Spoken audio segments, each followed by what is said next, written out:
आपण पाहत आहात लोकप्रबोधन, सर्वसामान्य जनतेचा हक्काचा news channel.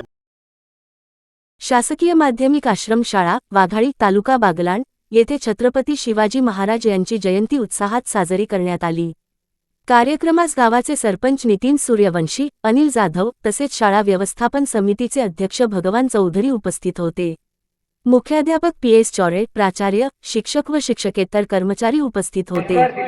लोकप्रबोधन Marathi news network Maharashtra प्रतिनिधी पुनाजी माळी बागलाण। ज्याने ज्ञान दिले ते शिक्षक आणि ज्यांनी तुम्हाला आम्हाला जगण्याचे स्वाभिमान दिले ते हिंदवी स्वराज्याचे संस्थापक छत्रपती शिवाजी महाराज। शेतकऱ्याच्या मिरचीच्या देठालाही हात लावू नका, नाहीतर तुमचे हात कलम केले जातील। शेतकऱ्याच्या मिरचीच्या देठालाही हात लावू नका, नाहीतर तुमचे हात कलम केले जातील, असे ठणकावून सांगणारे छत्रपती शिवाजी महाराज यांचे